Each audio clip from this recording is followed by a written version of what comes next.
Hello guys, so what do you think if we can use n8n in just a few steps in the automation workflow that we can build like AI agent chatbot on Slack that can help you to like evaluate the candidate profiles against the specific positions and then give you like very detailed feedback based on the like profile information and the job descriptions. So how do you think about that? It's cool, right? So let me show you the demo on that. So like you can see like I mentioned the chatbot agent, right? And I asked the chatbot agent if it can review the candidate resume, and then it get back to me that like yeah, it can, but like I need to upload the candidate profile. And then again I mentioned the chatbot again, and I asked the chatbot to check the candidate for the like AI engineer position.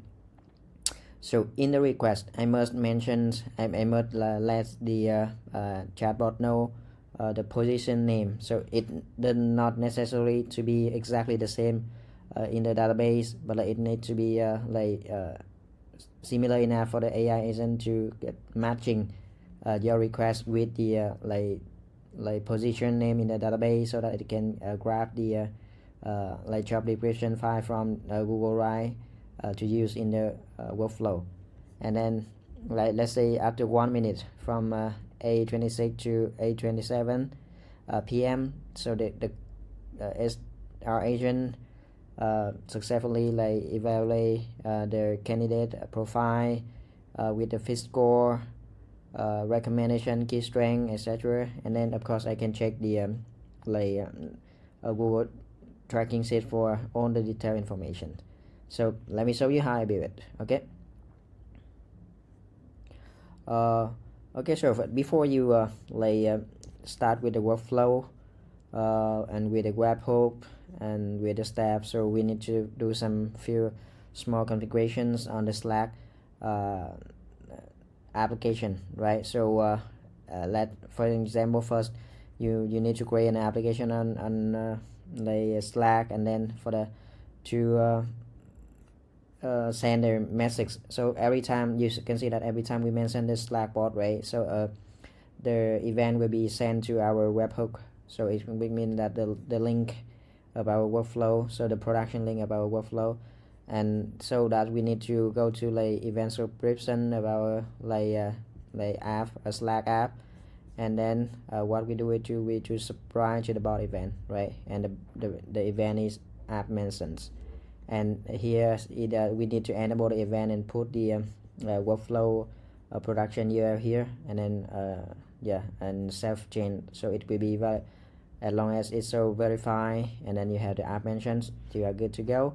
One more thing, we're gonna use the boss user or tokens that you can find here under the permissions page.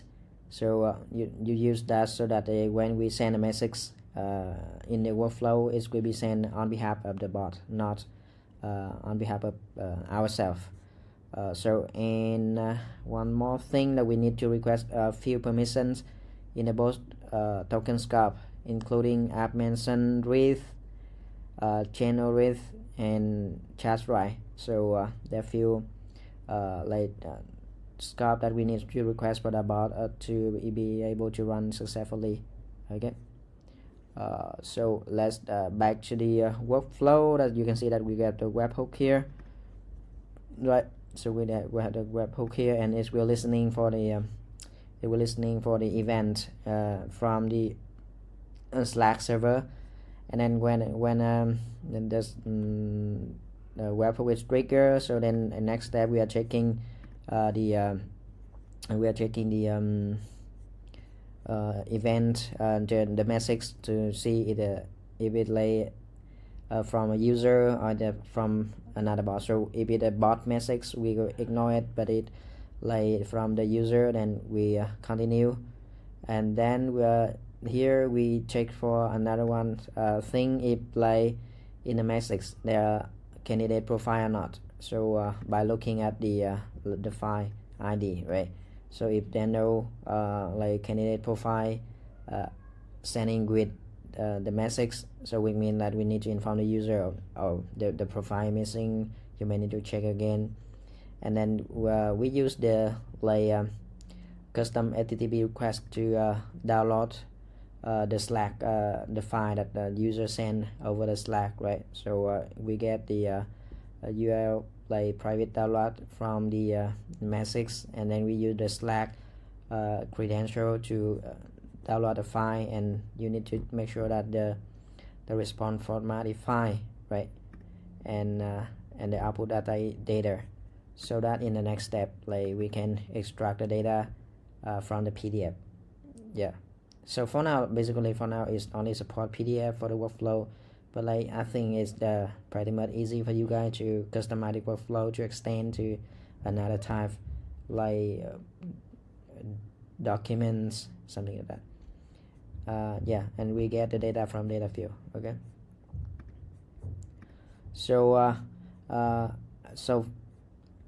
until now, so when we reach to this step in the workflow, right? So the agent, we have the agent that we can feed the agent with some information like the content of the CV. So we get the output of the extract from file here, right? And then we can we also have the message of the user. So for example, let's say they said that can you check the candidate for the AI engineer position, then the message will go here, and then the agent will extract the information from the message, and then it also have the tool, right? I give the agent a tool to query for available positions. This will go to the Google Sheet, and the sheet have two columns. One column is the position name, and then another one is the job description, the file URL.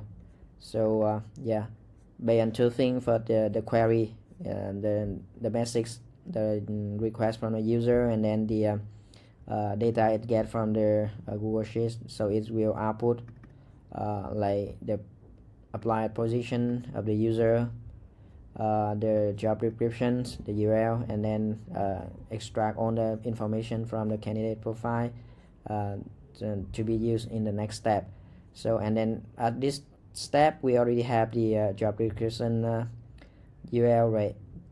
So we download it from Google Drive, and then we extract information from it, and then we fit everything into the SI expert agent, right? So this agent have the responsibility to take into account the job descriptions, content, title and content, and then the candidate profile. So, and then it need to evaluate their candidate profile, and then output with all the information like overall fit score, recommendation, strength, concern of gaps, and final note. So, and then from the output of the agents, we can using a map column to build the final objects with the everything that we need to tracking from their candidate, like full name, email, phone number, position, overall fit score, recommendation, strength, concern of gaps, final notes, and submitted date. So the information will go to the evaluation tracking system for further analysis or further auditing, something like that, and then we inform the user via Slack, right? So we use the send message, Slack send message built-in node to send a message, but the first thing that we use the bot token. So the message will send out to the user to the channel under the bot, right? So, and the second thing that we send you the channel, but which channel, so that we can get it from the webhook when user send and mention the chatbot, so we can grab the channel ID from here, and then we can send back in exactly the same channel. So for example, in your workspace you have multiple channel, and then multiple person mention the chatbot, but thanks to this function that we can send back the message exactly to the same channel where the original request coming from, and then we can also mention the persons, right? The person who send a request, and then share with him some share with them some information like it. So so basically we mention the requester, and then tell them that their evaluation result is ready. Yep. With some highlight informations, and of course for the detailed information they can always take a look at the tracking system. So yep, it's pretty much a basic it's not basic, but it's quite very comprehensive workflow that including 2 agents, right, multi agents, and then it had the Slack bot to receive the request from the user, and then send it back to the user. So it can have the target audience. So for this workflow is the human resource team, or maybe the talent acquisition team, who's still manually screening CV, or maybe have the complex flow to sending between the team member, so that you can utilize this workflow, right? So you have the Slack chatbot that powered by AI agents. It can be GPT-4, it can be GPT-5, or it can be Gemini, Google Gemini, sorry, or any powerful AI open AI model. So and the one important thing that the candidate profile is evaluate again the job description, so that it's customized based on your company's specific requirement. It's not just a general feedback for the candidate profile, or it's just not a general feedback based on the job name. So it take into account the various detailed information about the job to evaluate the candidate. So I think it will this is something that you can apply to your company, and then to improve the operation efficiencies in the human resource team, in the hiring team. So check it out. Try the workflow. Is public free under my name in the n8n template, workflow template, and then give it a try. Let me know your thoughts, and then if you have any issue or anything that you see while applying the template into the real world scenario, let me know. I'm happy to hear and then make some updates on that. Thank you very much. Have a good day.